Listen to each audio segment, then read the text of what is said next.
shots out there. Get in the game, cause it's overtime.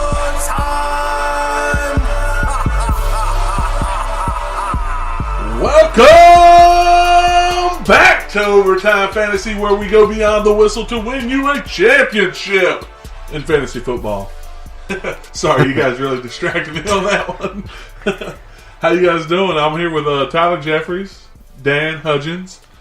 My name is Mike Kinder. You know, I'm really thrown off because you guys really pumped me up right there for a second. Oh, did Tyler do something too? Yeah, Tyler did. He had his hands up in the air. He was headbanging, everything. Oh, he had to take Phil's place. Yeah, because Phil is hitting the slopes today. He's like that ostrich gif hitting the slope, skiing backwards right now. I mean, guys, we're in May, mid-May. Where are their slopes? Are you sure he's in the slopes? I think in Colorado. He might have flown to Colorado. Aspen. Talking about a little place called Aspen. Oh, man. So, we got a good one today where we're going to talk a little bit about some people some players that we're going to be targeting and players we're going to be avoiding in the 2019 draft. Yeah. Fantasy football draft, that is. And things will change. You know, it could potentially. I mean, you're talking about predicting, stats and stuff. You know, months out. It's going to be really hard to do that. But if we were to draft right now, this is kind of the podcast. Who are we targeting? Who are we going to be avoiding? Yeah, absolutely. You got something you want to do there, Dan? He's been saving that in. He kept bringing it up to the mic so he could do it, and I'm kind of stuttering to get my words out. We are gonna talk about people target. Yeah, absolutely. It's kind of like a slow clap. You don't know when to start it. Yeah. So before we get started, I just want to kind of put out there an opportunity. If you do listen to this, we are going to start an Overtime Fantasy Draft Best Ball. You know, it's through the Draft app. They already do it, but this is a chance to measure up against us, the so-called experts. So this is a chance to test your knowledge against us and kind of go at us on a best ball. And, if you don't know what a best ball is, it's basically you draft now. It's a chance to get into kind of fantasy football before fantasy football starts. You do your draft, you deposit your money. So you draft now, but you don't touch your lineups. You don't adjust anything. It's who you draft is who you draft. If everybody on your team gets injured, you're screwed for that year. Yeah. And then if everybody on your team performs and they do great, you'll score a bunch of points. And what they do is they set your perfect lineup every week. So you don't have to set your lineup. After every player scores, they set whoever scored the most points at each position for you. I'm just so excited because, like Dan used to say in our old intros, we're going to throttle our opponents. Yeah, and I plan on doing so for all the people who join. No, but I've done about maybe 3 or 4 best ball drafts, and I like the way my teams are looking right now, so yeah. I'm ready, man. It's exciting. Best ball is just nice. It's something different where you can literally draft and not have to worry about it. Focus on your leagues, and I've won tons of money from best ball, so I'm excited to take our fans money. Yeah, and like I said, it gets you into the fantasy football before, basically in this off-season slump.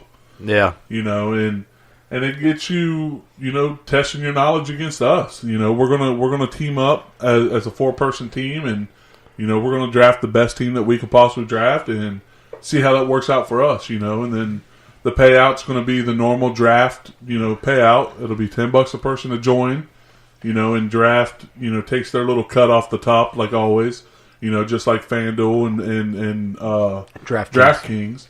So they take their little cut off the top, and then the payout is, I think, first place will get like $50. And we're going to actually throw in an Overtime Fantasy t-shirt with that. Limited edition. Limited edition, meaning there's only going to be 6 at the time. So. The serial number would be 5. Yeah. We'll put serial numbers on them. That'd be great. Put a barcode. Yeah, so, and all you have to do is you got to go to draft.com/OTFantasy and deposit $10 and then use that $10 to get into our league. And also you have that free $3 entry into any tournament you would like. And that could be, it could be football, it could be baseball, it could be basketball, it could be, it's pretty much any sport. Golf. Yeah. Hockey. Yeah, absolutely. Yeah. But football's the best. Yeah, absolutely. Hold on, I heard you said the four of us are going to get together. I say we vote and we go ahead. You know what's better than 4? 5, and we add Willie. Yeah, of course. Ooh. Josh will definitely be a part of that one. We'll phone him in on that one. Shout out Josh. Shout out Josh Williams. He is just he's really giving us a lot of good ideas. This whole thing come from Josh's idea, so he's giving us a lot of good ideas. We're really happy to have him aboard. Yeah, I like his creativity.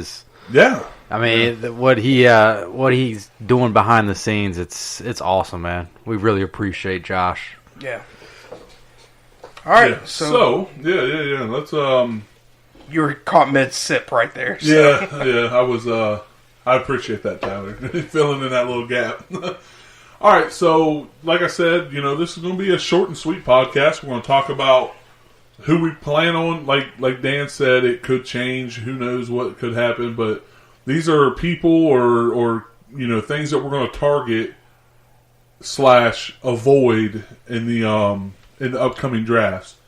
So, do you guys want to do like all targets, then avoids, or do you 1-on-1? How do you guys want to do this? Wait, let's do all targets, I believe, and then I think just separating it will kind of be easier to That'll work for the listeners to kind of follow with us. Yeah. Okay. So what I'll do is I'll start it off, and I'll bring up my first target, and then Tyler, I want to hear yours, and then Dan, and then we'll just keep going in that circle. All right. So the first person that I'm going to target is Devonta Freeman. The reason I'm targeting Devonta Freeman, he's going in the 4th round. Late 3rd, early 4th round. He's somebody that I believe is going to be an amazing value. Somebody that you're going to get being your 2nd, maybe 3rd running back, and he's going to be out there putting up top 10 numbers. I think behind that offensive line, with that offense being so dynamic and what they do, you saw what Tevin Coleman did there last year. I think Devonta Freeman's a better running back than Tevin Coleman. I think he's going to do monstrous things this year. What do you think about that, Tyler? I like Devonta Freeman this year. I don't have him in my top targets, but I really do think if he can stay healthy with that offensive line that they have built there, he's going to have a solid year. Yeah, he is the type of running back where you could actually go running back receiver, or you can even go wide receiver, tight end, and snag someone like Freeman in the 3rd round, and you'll have a potential RB1 going into the season. Yeah. So I like that. Yeah, he's somebody that if you are going wide receiver heavy at the beginning, I don't mind having him as my first running back in the 4th round. Yeah, I mean, if you get Hopkins, Julio, or whatever combination you get with him, that's a good start to the draft. Absolutely, yeah. And he, but like with the way that I draft running back heavy. He's going to be my 2nd, maybe my 3rd. If I get him as my 3rd running back, I'm really happy with that. I think him as a flex would be amazing, and then he can be somebody that can be a week in, week out starter for you. I think he's only a few years out from being the number 1 running back in the league. Yeah, so and his injury last year wasn't as major as a lot of people think. He's kind of out of everybody's mind. Nobody's really paid attention to him here this whole past year. So yeah, I think Devonta Freeman is going to be a great value this year. Yeah, I like it. I like that. A guy that I'm, targeting, and I know this is everybody's going to hear this guy and say, "Well, of course you're targeting him," but I mean I'm targeting him over everybody. I don't care where I'm at in the 1st round. If this guy's here, I'm taking him. That's Christian McCaffrey. I'll take him over Saquon. I'll take him over Zeke. He's my number 1 running back this year. He's the type of running back that can finish with 1,000 yards running and 1,000 yards receiving. And with Cam's shoulder question being there, the check down option to Christian McCaffrey would be his best option, plus handing the ball off. And with that shoulder injury that he's been having, I think that he'll stay in the pocket and not take so many runs because he's not trying to, keep messing on that shoulder. So that will open up red zone targets for Christian McCaffrey, and I really like him this year. He was a stud last year. Yeah. I mean, that's like an understatement. This dude dominated receiving, running, and I don't have him number one, but I'm not going to disagree that he's not the top running back because he's in that tier. Yeah, he's in that tier with Saquon Barkley and Ezekiel Elliott. So you take any one of those. I mean, if you take McCaffrey over the other two, I have no problem with it. Yeah. I like Christian McCaffrey, man. Like, I love that photo of him this year. Like, it looks like he is just like somebody molded him out of clay or something. That dude is a freak of nature. Well, that picture came out, and somebody from ESPN commented, "Oh, I guess he's getting a surprise test tomorrow." Absolutely. Nah, I mean he doesn't he doesn't come off to me as somebody that would do steroids or anything like that. But I I appreciate the joke. Yeah.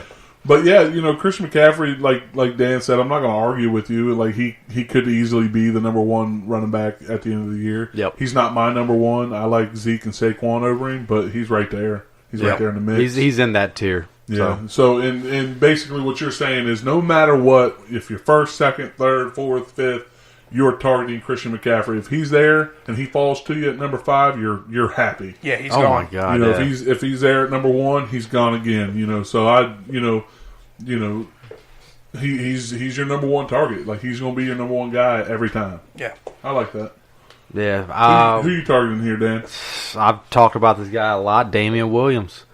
That's your man crush this man, year. That's my guy, man. That's 100% your man crush this year. That is going to be my guy. I'm going to ride or die with him going into the preseason.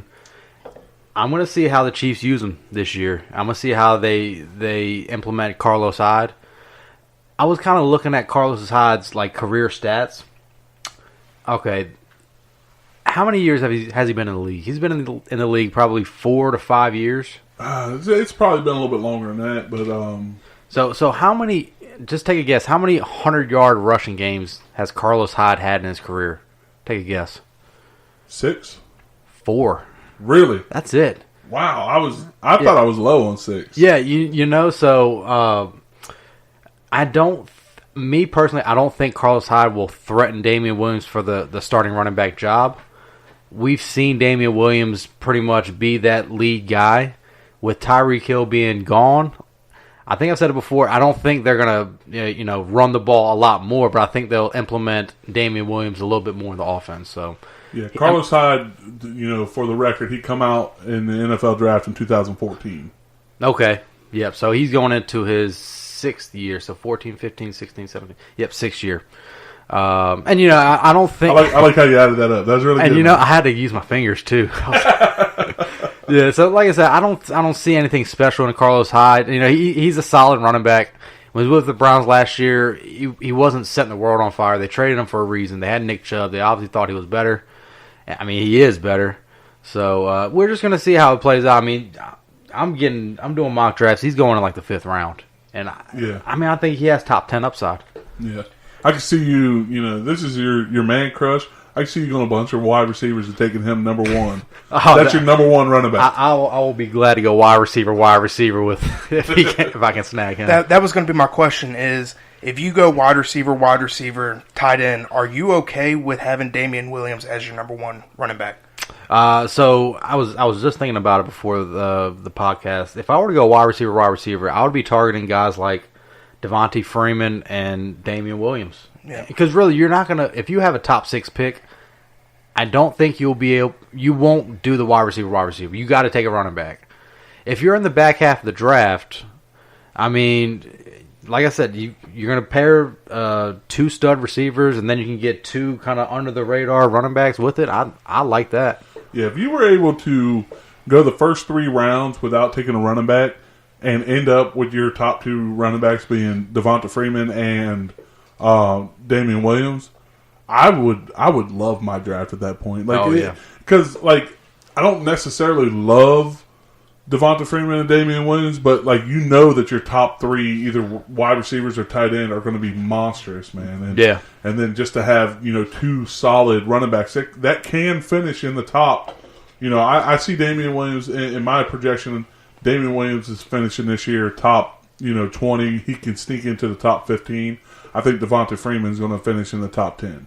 Okay. Yeah. If he went that, I wouldn't mind having two solid wide receivers, Devonta Freeman, Damian Williams, and getting a running back like Tevin Coleman, and that rounding out my three running backs. Heck yeah. But having like a solid two receivers, I'm talking like DeAndre Hopkins, AJ Green, or DeAndre Hopkins, Mike Evans, something like that, and you can be able to get Zach Ertz, Eric Ebron, Travis Kelce, and having those three running backs, I don't mind that strategy. Yeah, I doubt that you'll be able to get Tevin Coleman. He's going in like the fifth, early fifth, late fourth. So I doubt you'll be able to get him as well. But it'll be that would be a stretch. It'd be nice though. That'd be a sweet trio. I mean, you got someone like Chris Carson's going kind of late in the mock drafts I'm doing. So yeah.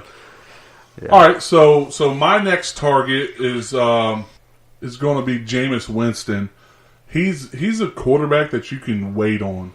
In the mock drafts that I'm getting, and most of the time mock drafts draft just a little bit earlier than my real drafts. That's what I notice when it comes time to start drafting in August and September. But most of my mock drafts tend to take quarterback just a little bit earlier, and I'm able to get him in the 10th round right now. In a mock draft. He's somebody that I honestly do believe can finish in the top 10. He's, every year except last year because he was suspended and he was switching off and on with old Conor McGregor there. Yeah. He's been a 4,000-yard passer every year. And he's got targets. He's got, some great, Mike Evans and everything. I really like O.J. Howard as a tight end. I think Jameis Winston can have a really good year this year. And, if Phil were here, he would tell you, yeah, he's going to make those mistakes. He's going to turn the ball over. But guess what? He's still going to throw 300 yards and a touchdown. He's still going to have those big games that if you're waiting until the 10th round to pick him up, you have 9 rounds before that where you're going to have, 4 solid running backs, 4 solid receivers, and a solid tight end before you even pick up who can be a very solid quarterback in Jameis Winston. I like Jameis Winston that late. Other quarterbacks that are going that late, Ben Roethlisberger, Jimmy Garoppolo. So those group of quarterbacks I like that late, but Jameis Winston's my favorite out of those groups. See, I love Jameis Winston this year, and you were totally right. You hit the head on the nail. The nail on the head. Well, whatever. Damn. Damn, if you hit the head on the nail, so well, how would that? That would hurt. What? No. Who would it hurt? Would it hurt the nail? If you're hitting the head on the nail, wait. You're getting too far into Yeah, this. I am. I am. You're Go done. ahead. But Just say yes and move on. when he's on the field, he can easily be a top 12, top 10 quarterback. And we all have been mentioning this tons of times that he might not look like one of the best NFL quarterbacks out there, top 10 NFL quarterback like in real life, but somehow this man finishes top 10 in fantasy. He does. He's a good solid quarterback. And I feel like we can't, say how he's going to do, without mentioning Bruce Arians being there and now his job security being up in the air. I really think it's going to be like what Joe Flacco was doing before he got hurt last year, where he kind of had that outlier season, had a good season. Same thing with Alex Smith the year before. I think this is Jameis Winston's year. And if that's something that he's about to blow up, this guy could finish in the top 7 of quarterbacks. Yeah. I like that. Yeah, the one thing I do like about Jameis is that, he airs it out. Like, he throws the ball downfield. And he has, just like you said, he has the targets to pretty much make the plays for him. So, he is going to be I think he's going to be a very popular pick for a quarterback you're going to be targeting in the double-digit round. So, I like that. Yeah. A guy I'm targeting is Paris Campbell. Your boy. He's a rookie wide receiver, and every time I look at his workout videos and I look at his college game tape, I don't think he could have fallen into a better system at that pick than the Colts. The Colts really needed that burner, speedy possession. He's going to catch that ball. When he catches it, he's going to hold on to it. the Colts really lacked last year with receivers dropping the ball. So Paris Campbell being with Andrew Luck, that offensive line, and that whole system, I really think that he could finish with the most touchdowns other than Eric Ebron on the Colts out of the wide receivers group. And that's somebody that you're going to be getting round 11 and below. Oh, absolutely. Yeah, it may change. It may change when preseason comes because he's going to get a lot of looks in preseason being a rookie. But I agree with you. He's somebody that you can get super late. He's one of those ones that basically he's a sleeper. This isn't our sleeper podcast, but basically he's a sleeper, and he's somebody that you can get super late that can finish. He can really finish top 20, even higher. Like I can see the sky's the limit for this guy. Really. Yeah. Yeah, I think I said it on, I can't remember which podcast it was, but I really believe that Paris Campbell, out of all the receivers, fell into the best situation. And, I'm not trying to say that N'Keal Harry's not in a great situation or McCole Hardman or DK Metcalf or receivers like that, but Andrew Luck, kind of came back to being Andrew Luck last year. But just like you said, he's going to be a double-digit round guy. He's not going to get like the heavy volume of targets unless there's an injury with someone like T.Y. Hilton or even Funchess.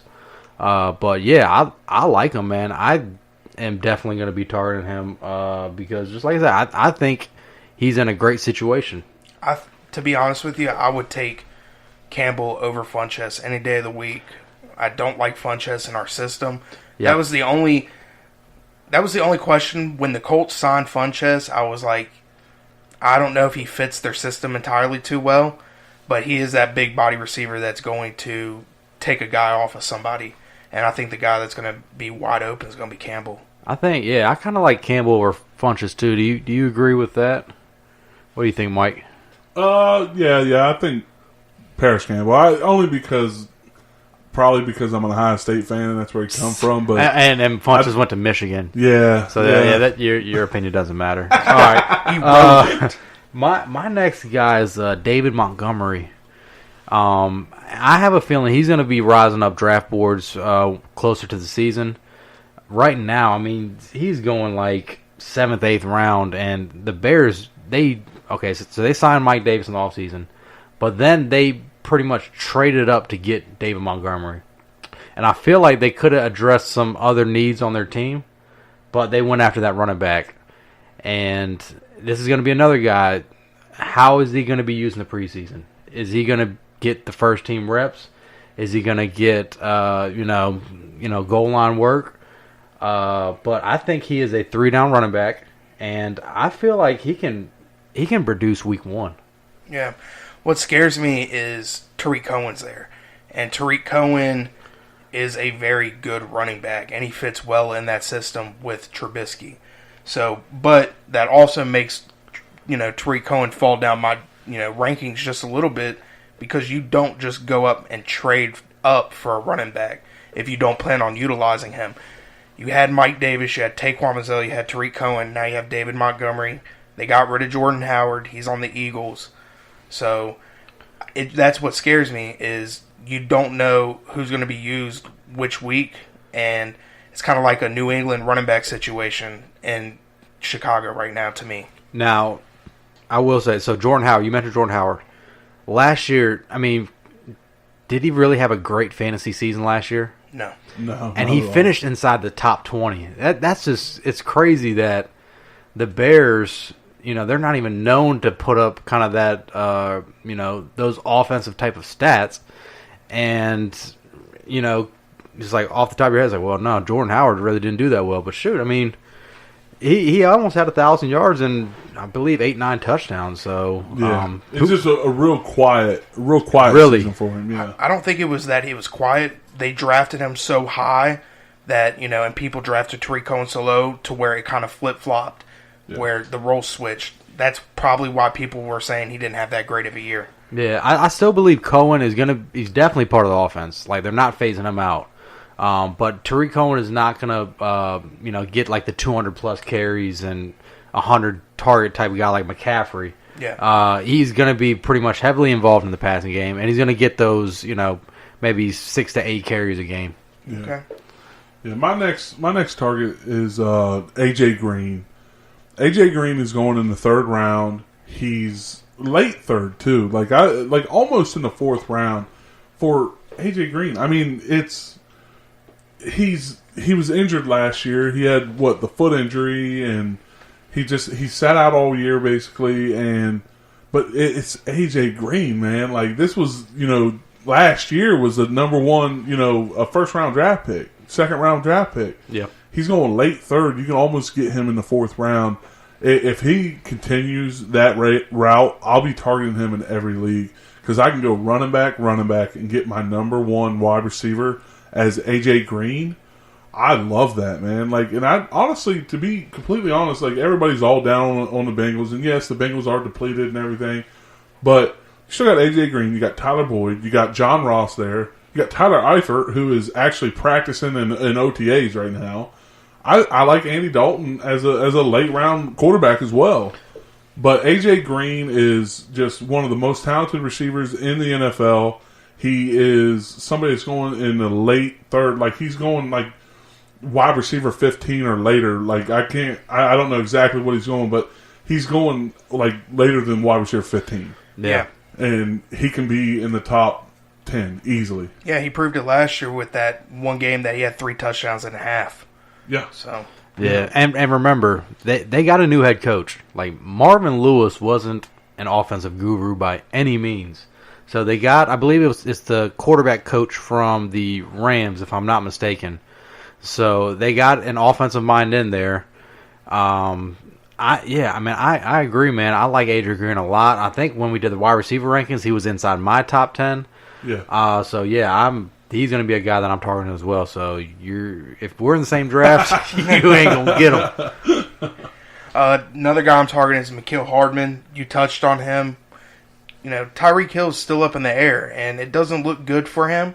But this guy could replace Tyreek Hill. He's not as fast as Tyreek Hill, but he is 5'11", and he runs a 4.33. He has very good hands, and he could fit very well in that system with Patrick Mahomes. And this is a guy that's going undrafted. He's not. Really? He's not getting drafted at all right now. Right now. Okay, because the Tyreek Hill kind of. Yeah. I got it. Tyreek Hill's still getting drafted in some mock drafts and stuff. Yeah. Just because Right. all that's up in the air, but. Yeah, once that's final, Hardman will be.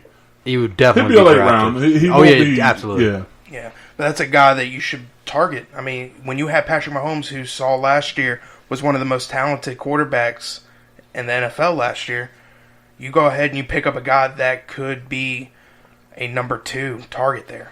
Yeah, and I'll add on to what you're saying because I do like Hardman a lot. But if you plan on drafting him, don't have the expectation that he will produce like Tyreek Hill right away. Yeah. He has the speed, and just like you said, he's a playmaker.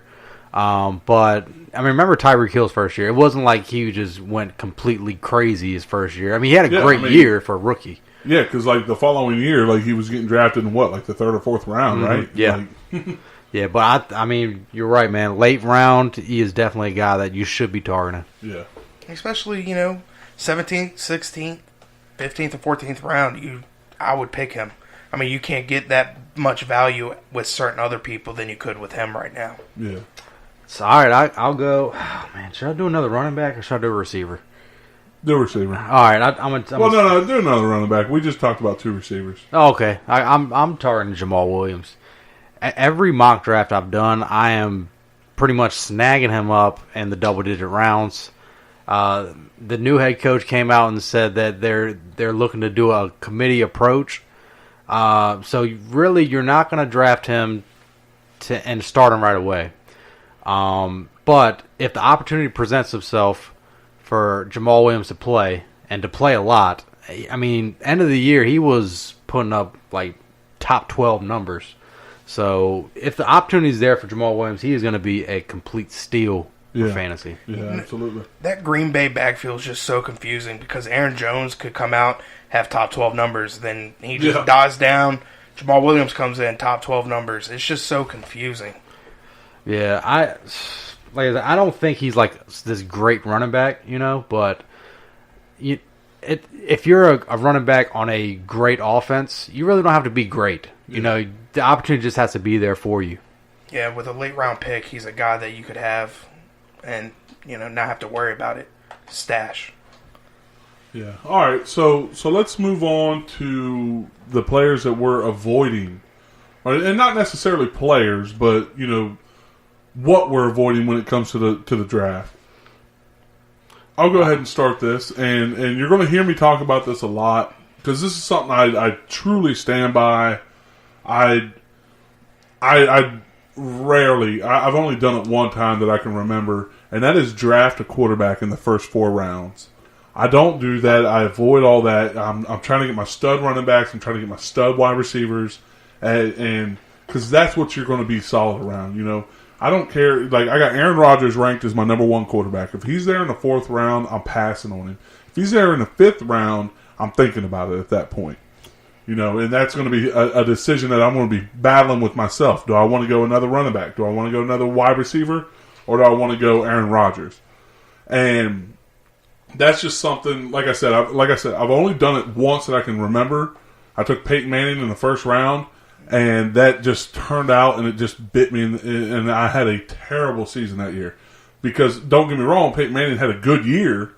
Peyton Manning had a great year that year, but I wasn't strong enough in my running back and receivers that year, and I didn't have the year that I could have had if I would have went, running backs early, So I don't, like I said, I don't go quarterback mainly because the difference between somebody like Aaron Rodgers and your number 10, like somebody that you can get in the 10th round there with Jimmy Garoppolo, Ben Roethlisberger, Tom Brady's going super late, like those players that you can get, the difference between the number 1 and the number 8 quarterback is minor points. It's a couple points a game. But the difference between the number 1 running back and the number 8 running back is, massive. It's bigger points. It's like 5-6 points a game. Yeah. Which is much bigger, and then if you're talking about the number 1 running back to the number 20 running back, you're talking about double-digit points a game. I mean, you talk the number 10 to the number 20, and it's going to be a big difference. It's going to be probably a bigger difference than your number, 2-3 quarterback to number 17, 18, 19. Because the quarterback class is just, it's so deep this year. I mean, it was deep last year.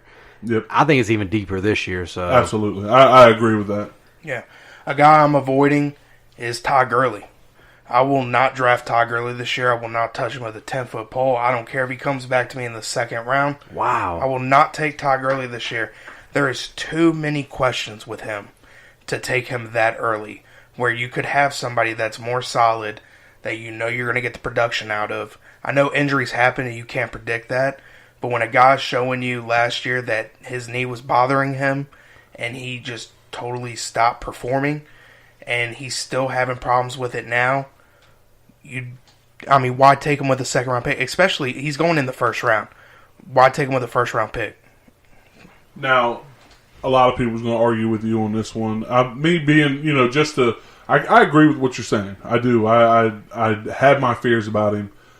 If he's there in the late 1st, early 2nd, I'm taking him. Like, and you're not, but I can't pass up on somebody like Todd Gurley, and it may turn around and bite me, and that knee and all the arthritis talk and all that, could be something serious, and it could turn around and bite me, but I just feel like you can't pass up on that talent that late in the 1st or 2nd round. See, in my personal opinion, if I'm, 12th pick and Todd Gurley's there and a guy like David Johnson or Melvin Gordon's there, I'm taking those 2 over Todd Gurley. Yeah. In a heartbeat. Yeah. I'm not even thinking about it. And even if I want to go, Todd Gurley's still there, 2nd round, I might look at wide receiver if I don't like the running backs. Yeah, and like it's a personal preference. It's you're avoiding it because that injury scares you. It scares me too, and I'm questioning it as well. That's why, and it's scaring a lot of people. That's why Todd Gurley's not going number 1. He's not even going like top 6. Yeah, he's going like 8 in a lot of them. Yeah. And that's because Todd Gurley is scaring a lot of people. Yeah, so you're not wrong with what you said. Yeah. So all right, so. This is all hypothetical. If it came back to you in the 3rd, would you? What would you do? Coming back to me in the 3rd, it probably won't happen. But is that it won't happen. But I think sitting there, those 3 rounds are just, you don't want to take any risk. And I totally disagree with people that took Le'Veon Bell last year. I don't take risk. I don't want to take risk in the first 3 rounds. Those guys, I want to know that they're solid. They're going to be good. There's no injuries going into the season. I was waiting for y'all. we messed him up. But I won't. I don't want to use those three rounds. So no, probably not. Yeah. So it's like the first round, you want to pretty much, that's the guy that's going to carry you, right? So I don't disagree with Todd Gurley not being, a first round pick. Second, it's kind of like the deeper you go in the draft, the more risk a player will have. So it's at some point, Todd Gurley is going to be worth it to someone to draft. You know what I mean? For me, I do have the same fears as Tyler. Yes, I do too. After pick number 10, it's almost a no-brainer for me. In the second round, it's a no-brainer for me. I would pick him in the second. Like I said, Tyler's not wrong with what he's fearing. It could come out and he could play 2 weeks and just be done for his career. Right. I think the thing that's scary the most is the coaches and the staff are just like, oh, don't worry about it. Like, we're going to push it under the rug. I don't want you to think about it. Like, they drafted a running back early this year. Yeah, they did. And I believe they traded to get him, if I'm not mistaken. Did they trade up? I don't know if they traded up or not. Okay, so pretty much, if you draft Gurley, you're probably going to be targeting Henderson later in the draft. You want the handcuff for Todd Gurley. Yeah. And like I said, Tyler, you're not wrong. I feel like second round's a no-brainer. You got to take him. For me, after 10, like I have question up until like pick 10 or something like that. Like I do, like, man, would I rather have DeAndre Hopkins or Todd Gurley? Right. Yeah. I don't really look at a whole lot of receivers in the first round, but that would be a tough decision for me. Yeah, DeAndre Hopkins is going to produce. Yeah. He is going to get 150, 160 targets as long as he stays healthy. But, I mean, he hasn't had, any injuries, really any concerning injuries over his career. Yeah. Whereas Todd Gurley, just like you mentioned, so. Yeah, let's move it on. We talked about Todd Gurley enough. You sure? I know we're going to talk about him in the future. We've talked about him in the past. He's going to be a lot of topic because of this injury. It's going to scare a lot of people. So let's go ahead and move on because I know we'll talk about him in the future. My guy my running back I'm going to avoid is Derrick Henry. Dude, if Phil's listening to this right now, he is saying, "Amen, brother." Look, all right. So 2 years ago, right? They, quote unquote, figured out how to use Derrick Henry. Or they finally utilized him in the playoffs. He had I believe he finished the year strong, and then that playoff game against it was the Chiefs, I believe, right in the divisional round where they pretty much fed him the ball 25, 30 times, and he got 2 touchdowns, 150 yards. So like, okay, so now we're gonna draft this guy early. Yeah. So last year you draft him in the 3rd, 4th round, and the concerns are he doesn't catch the ball at all, and if the Titans get down, he's pretty much phased out the game completely. Yeah, that Chiefs game that you were talking about, I got to talk about this for just a second. Oh, I know what you're going to say. I know what you're going to say. That Mariota touchdown. That was awesome. That was a passing and receiving touchdown. It was so funny because I was at B-Dubs with you guys. Yes, and yes. Kim and I just left, and then like my phone starts blowing up. Everyone's like, "Is he getting 2 touchdowns worth on that? Yeah. What's going to happen?" And I was like, "I don't know what happened. I didn't see it." Yeah, so... Yeah, okay, so... Back to Derrick Henry. Okay, Derrick Henry. So, all right, so last year, he plays Jacksonville Jaguars. Pretty much, they gave up at the end of the year. They played the Washington Redskins, who had a 9th-string quarterback. And then they played the New York Giants, who were pretty much tanking. So, he crushes all 3 of those teams. And now the hype train is back for Derrick Williams. I'm sorry. Derrick Henry. Derrick Henry. You're so on Damian Williams, dude, that like you just that's your boyfriend. I need help. So I don't know how y'all feel about that. There's a beer for your thirsty ass. Hold on, I'll chug while y'all talk about Derrick Henry if you want. Derrick Henry, he's a guy that you like. If you get him, you're not going to know whether to start him or not. Like Phil had him last year, and I just remember him every week. Like, man, I just feel like I can't start Derrick Henry. And like anytime he start Derrick Henry, he would do nothing. Anytime he played him, anytime he didn't start him, he would go off. Like it was like, man, he's got a good game. Of course, he's on my bench. Like that's the way Derrick Henry is. Yeah, just save you the struggle and don't draft him. Absolutely. Avoid that guy. All right, so moving on to my next, group of people that I'm avoiding. I'm avoiding, last year I was a little bit different, and Phil was saying that he was avoiding them, and this year I think Phil and I are opposite again. I think he's going after Sony Michel, but I'm avoiding any New England running back this year. Wow. I'm surprised to hear you say that, too, because James White was a big. Now, let me explain why. Okay, because I still love Sony Michel, still love James White, but Sony Michel is going in the third round. Okay. People going after Sony Michel. Philip Rivers. You're right. You're right. He is going after Sony Michel. Yeah, you hit that one. You hit that head on the nail. Let me guess. Jake Elliott's going after him too. All right, so you got Philip Lindsay, Devonta Freeman, and Chris Carson are all three going after him. And there's more that's going after him, but those three are hands down I would rather have over Sony Michel. Just because, and here's the reason. They went after Damian Harris in the draft. Yep. He's a similar running back to Sony Michel. So what are they going to do? They got Rex Burkhead still. They still have Delvin. What's the Devlin or whatever the James Devlin? Yeah. They still have him. He's a fullback. Yeah, but he's a goal line carrier, man. Like he's going to get 3 touchdowns 5 this year, 4 yards touchdowns this year. Yeah, and then 6 touchdowns. Yeah.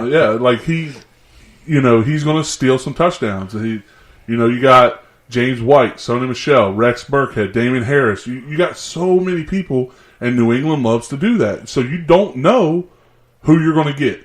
You don't know if, like one game, Sony Michel is going to go off. He's going to be great. Then the next game, it's going to be James White's turn.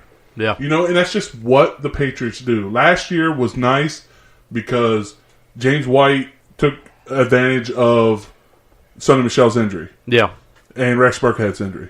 So James White got the most of everything there for a while until Sony Michel come back, and he was monstrous. And there was just a nice, even split. Now there's 4 back there. That's just too many. But let's just. Rex Burkhead. When has he been healthy the whole year? Yeah. So. But what if he is this year? You're right. You're right. Bank on an injury. I'm gonna go ahead and say I don't agree with you. Why's that? I like Sony Michel this year, and I usually hate New England running backs. Do you like Sony Michel over Philip Lindsay? Yes. Really? Okay. Yes. And I kind of do too. I think Philip Lindsay did great last year, and there's no harm to that. But Royce Freeman was also hurt a lot last year, Yeah. so with him coming back 100%, I think it's going to be more of a split backfield. Not 50-50. I think Philip Lindsay will edge him out in carries, but they got Royce Freeman for a reason last year. Also, Chris Carson. Seattle's offensive line's never been that great. He had a good year last year. He's got to prove it to me, a little bit more. I like Sony Michel. Tom Brady's getting older. The easiest way to keep him going is handing the ball off. Your power back is Sony Michel. He proved that last year in the Super Bowl and in the postseason, and I think that train's going to keep going. And that's a guy I'm targeting in the third round. Really? Mid-third round, I took him in our mock draft. Yeah. And I just... Every time it comes to me and I'm looking and I see Sony Michel, I look at, okay, I like these guys down the list a little bit better. I would rather have them next round where I can get a nice wide receiver this round. Like just every time it comes up with Sony Michel, I don't like it. There's too many running backs there. See, it's going to be off and on. Like I feel like one week he's going to give you 15 points, and the next week he's going to give you 6. Now, I'll say this. I'll say this about, and this isn't like insider scoop knowledge or anything. Just my personal opinion. I think Bill Belichick, he is the type of coach that when the NFL zigs, he's gonna zag. So like when they got Randy Moss back, whenever it was, and they pretty much aired it out. They were pretty much the first team to kind of have that aired out. And you obviously had the Colts, but I don't think they had that type of like firepower like the Patriots kind of had. If that made sense. I'm not trying to. Let me not compare those two because I'm not trying to say the Colts didn't have firepower, but just the way that the Patriots kind of scored on people, it was just something that we really haven't seen. I mean, they dominated. And then now it's kind of like the league is transitioning into like a pass-heavy, a pass-first type of league. And Tyler kind of alluded to it where they pounded the ball like, I would say more than 50% of the time in their postseason run. So I wouldn't completely avoid New England running backs. Maybe if Sonny Michel's going too early, I would say okay, but I wouldn't mind having Sonny Michel on my team. Yeah, I wouldn't mind having him either. Yeah. He's a little too rich for me. Oh, right, I got you. Third round is just a little too rich for. Fourth round, I would start to think like I would look at it and I don't know. I don't know if I'd take him in the fourth either. I just don't like him as my number 2 running back. Just because there's questions there of, is he a solid, like, is he going to get points every single week? And then last year, he had the injury and stuff, so it's kind of, it's not like an outlier, like, this is, what happened last year. He got 0 points this week. Well, of course, he was injured. When he did come back, they pound the ball with him. So I don't hate Sonny Michel. I'm not avoiding him for his talent. I'm avoiding him because it's just a little too rich for my blood. Yeah, and one more thing. I'll say this about Sonny Michel. We can move on. He is not involved in the pass game at all. Like, that is he caught passes in college. So, they got James White. So James White's going to be the pass catching back. Yeah. So, that's one thing I just hate about New England, how they use him. And real fast before we move on, James White, the reason why I'm avoiding him as well. Last year I got him in the 13th round. This year he's going like 6th round, 5th round. Yeah, that's way too high. It's just too high for me when you get people like Josh Jacobs, who's going to be pretty much a bell cow after James White. I'd rather have that. Yeah. Guy I'm avoiding is Kenny Galladay. I thought I was next. My bad. So like, you craphead. Kenny Galladay, okay. Kenny Galladay, it's not because of his talent. It's more for the fact that Matthew Stafford's having personal issues off the field with his wife. And I think that's going to distract him. And he might not play football for a part of the season because he's going to be with his wife. She has tumors. It's just not a good situation for him.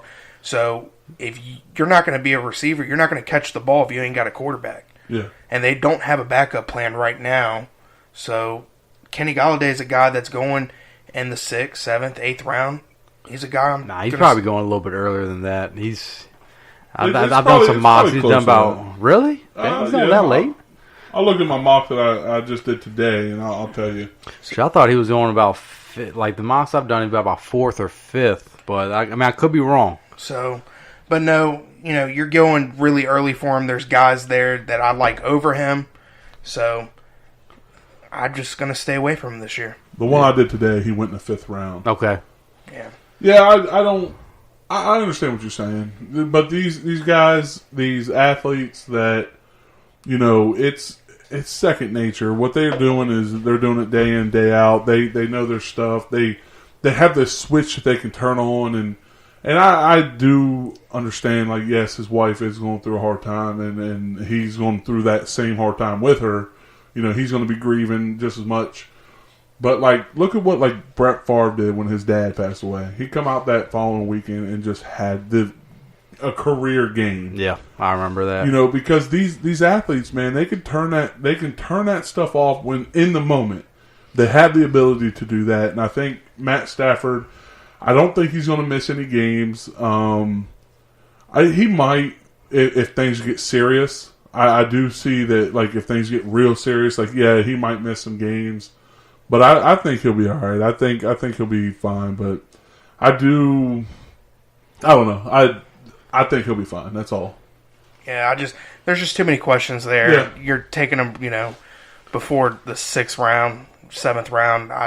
I I'd like guys over him. I've talked about 5 running backs. I've targeted 3. I've avoided 1. That's 4. I've talked about 4 running backs. Targeted 3. Avoided 1.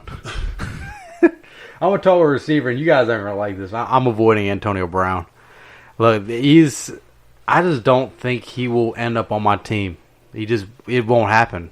Because I've done over, 10, 15 mock drafts, and he has been pretty much a staple into the second round. And you're going to show me where you got Antonio Brown. Oh, the start of the third. That's honestly, that's the latest I've seen him go. You'd take him there, though, would you? Yeah, well. Okay, so what I just showed Dan is earlier today in a mock draft, I got Antonio Brown with the second pick of the third round. Would you take him there? I truly think AJ Green is going to have a better year than Antonio Brown. Okay. I really do.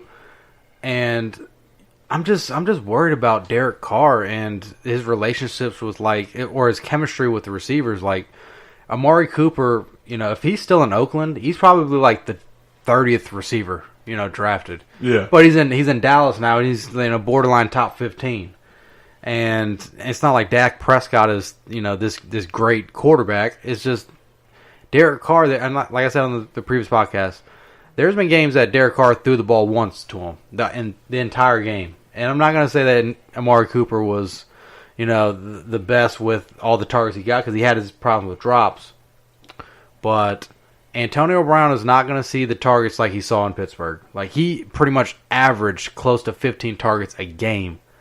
And I don't see that happening in Oakland. I don't know how y'all feel about that. I actually like Antonio Brown this year. And it's more for the fact of I see where you're saying with the chemistry, but they have been constantly going and throwing the ball to each other. He's been running routes. They've been trying to get on the same page. If they're doing that early on as soon as he's signed, the chemistry should be there by the start of the season.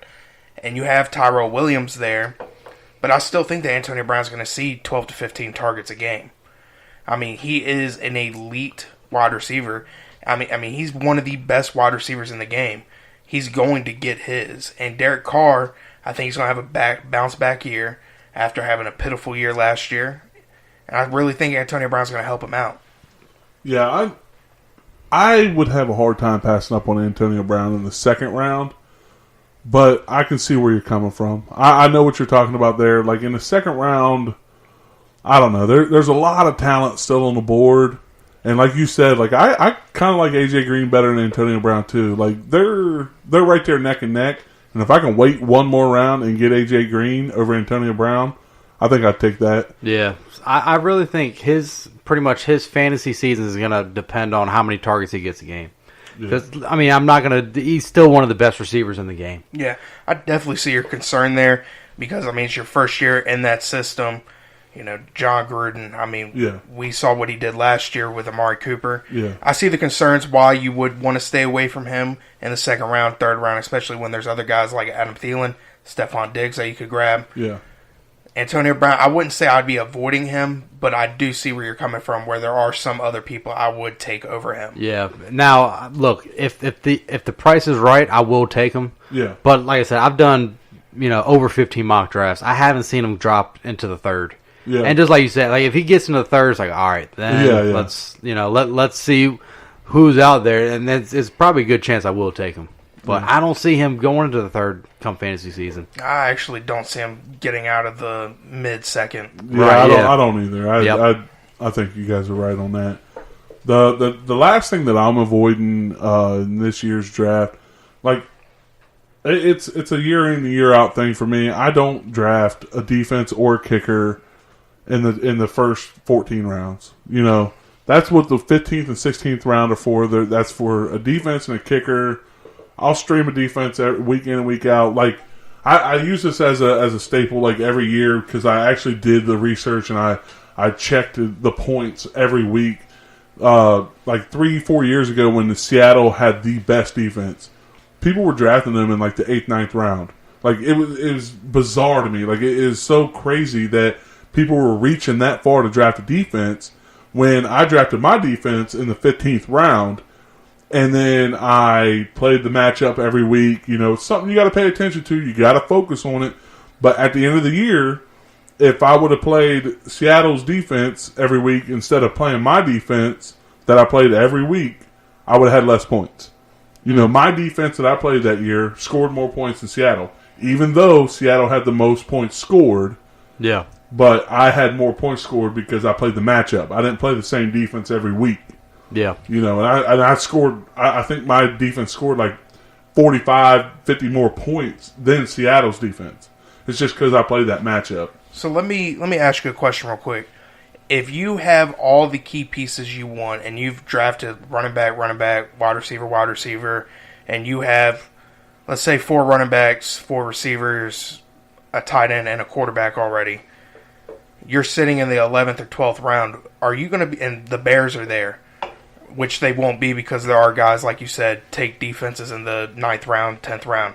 But if they're sitting there, are you thinking about taking them? Nah, not that, definitely not that early. I'm not even in maybe the 14th round, but not even then, really. I just, that's 15th to 16th round material for me when I can, you know, scoop up a N'Keal Harry who can, you know, be very good this year. You know, I can scoop up a Justice Hill who can be an amazing running back this year. So there's no chance of me scooping up a defense in the 11th, 12th round. Now, let me give you a scenario. Say if you're... And I know you were just asking that question just to ask it because I know you're on the same page as me, right? Yeah, I don't draft. So I thought so. I was like, hold on a second. If Greg Zuerlein's there in the 13th round, I might have a question mark.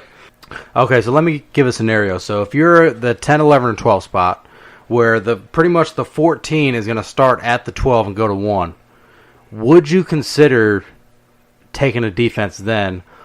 Only because at the 15th, say if everyone shares your strategy, so pretty much the top defense is now going to go to the 1 through whatever. Yeah. So would that be something you would consider? At that point, yeah, probably. If I look, I'm the last pick of the draft. I'm pick 12. Round 14's coming. I'm not going to get a pick for another 24 picks, whatever. And I don't really like. I don't have any more of my sleepers on the board. Like I don't like anything. I look at my defense and I see a defense like Chicago. I love Cleveland's defense this year. If I see a defense like that, yeah, in the 14th round, yeah, I'm probably going to take them. But I try to avoid taking defense or kicker, you know, anywhere above 14. You know? So, like, 14, I will take a defense or kicker. 13, I doubt it. I highly, highly, highly doubt it. Gotcha. Yeah. It's going to have, like, the stars are going to have to align for that. I'm the same way with you on that because there's so many other people you can get. So, the last guy I'm avoiding is your boy from last year, Kender. Yeah. Evan Ingram.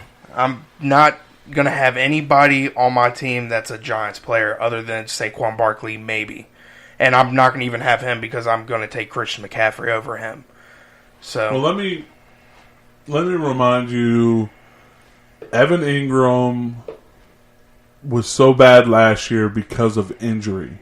yes. Why are you avoiding him this year? Just because they haven't done anything to fix their offensive line. I mean, other than Zeitler, and you have the second year with Will Hernandez, and you have Nate Solder, but Nate Solder to me is on the decline. And that's a big thing for me is offensive line because I feel like offensive line's the most important position in the offense because if you have a bad one, quarterback's not going to get enough time and everything else is going to struggle. We saw that last year with Eli Manning. They've only done bare minimum to build that offensive line up. I still think it's one of the worst offensive lines in the league. So I'm not having anybody on my team that is dependent on Eli Manning. So I'm actually avoiding Evan Ingram. The only reason I'm avoiding him is because he's getting drafted way too early, in my opinion. And for me, like tight ends is like if you don't have Kelsey, Ertz, Kittle, I won't even want to spend a mid-round pick on a guy that, I mean, does he have the upside to really be a top 3 guy? I don't think so. So I wouldn't want to spend a 6th, 7th round pick on a tight end where I can easily snag, wide receivers and running backs that has massive upside that could finish a lot better than their draft position. I think everybody just targets him so early because he's fast and He's a freak, man. he is a freak. And a couple years ago, he had a good year. Yeah. But also a couple years ago, Eli Manning wasn't having that bad of a year. Well, a couple years ago, remember, Beckham was hurt. I believe Sterling, pretty much they had no receivers. Like, they had, like, their starting receivers and their backup receivers got hurt. So they had, like, people on the practice squad. So they had no one to throw the ball to except Evan Ingram. So this year with no Odell Beckham, that is a plus for him. But the mocks I've been doing is pretty much like 6th, 7th round for him. Yeah, I can't do that. I just can't, like I said, I just can't have anybody that's going to be dependent on Eli Manning. I do not trust him this year. I will not draft Sterling Shepard. I will not draft Golden Tate. I will not draft Evan Ingram. I'm not drafting anybody other than the possibility of Saquon, and that's if I have the... That's if Christian McCaffrey's gone. If I have the 3rd overall pick and Christian McCaffrey and Zeke are gone, then it's going to be between Saquon and Alvin Kamara. So Yeah. All right, so who's your last person you're avoiding? Corey Davis. Like, Yeah. man, I'm just off the train, man. Like, I hear people talk about, like, he gets, like, all these targets and, the volume share and all this, or the target share. Like, I just don't think Marcus Mariota is going to regain that form that he had, like, his first or second year in the league. I think he's pretty much done as a good NFL quarterback. And, okay, so, yeah, he's getting all these targets, but if I draft Corey Davis, it's just kind of like that Derrick Henry scenario. Like, do you really feel comfortable starting him? Like, best case, Corey Davis, he's going to be someone that's going to be a bye week fill-in for me. He's a great receiver. Well, let me not say great. He's a good receiver, and he has upside to be a great receiver. But I just don't think Marcus Mariota could really support a dominant wide receiver. yeah, I agree with you.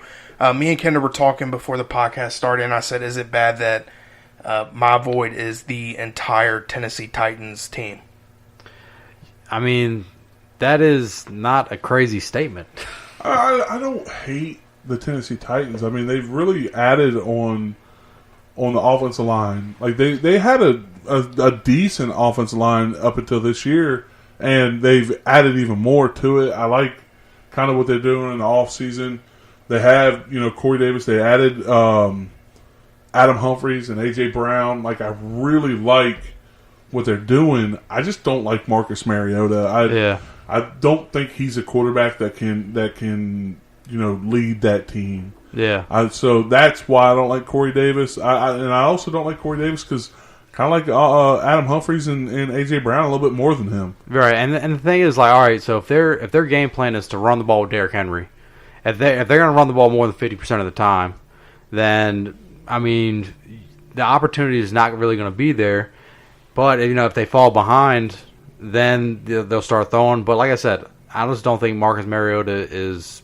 I don't think he's good anymore. Like, where he's saying target, like, avoid Corey Davis. Right there, I would rather have Chris Godwin over Corey Davis. Oh, yeah. And Chris Godwin's the number 2, and Corey Davis is supposed to be the number 1. Yeah. And usually that doesn't work out. You really want the number 1s if you can get a number 1 late, but Yeah. I just don't like Marcus Mariota. Ever since he got injured, he hasn't been the same. And I really think Tennessee, you just got to stay away from him. The only wide receiver that intrigues me is going to be A.J. Brown. Yeah. I'll take the Tennessee Titan defense. I'll draft them. I think they're draft worthy. Yeah. I'd rather have the Colts defense than Tennessee. You'd rather have the Colts everything. I'd rather have Big the all Colts. I'd rather have the Bills defense than the Titans. Oh, jeez. Yeah. But hey, does anybody got anything else before we get off here? We've been on here for a little over an hour. I appreciate y'all listening. Please, look into doing the draft league. We're going to get more information out on Facebook and Twitter, and we hope to see you join our league. Absolutely. We hope to dominate that league as well, but we'll... there's no hope. We are going to throttle them. Yeah, so... but they are listening to us, so that, we're at a disadvantage there. We're giving all of our secrets to them. So that means we have to listen to us to get the advantage. That's right. We got to just dive into our brains more. Yeah. Well, we appreciate everything. We appreciate the love. Thank you for listening. If you have listened this far, we really appreciate it. Stay tuned for our next podcast. It's probably going to be a mock draft here at the end of this week, going into next week. We'll keep you updated on Facebook and Twitter for that. Follow us on Facebook at Overtime Fantasy. Follow us on Twitter at Fantasy Overtime. Thank you for listening. Adios, guys. Adios. You usually say deuces. Bill, stop.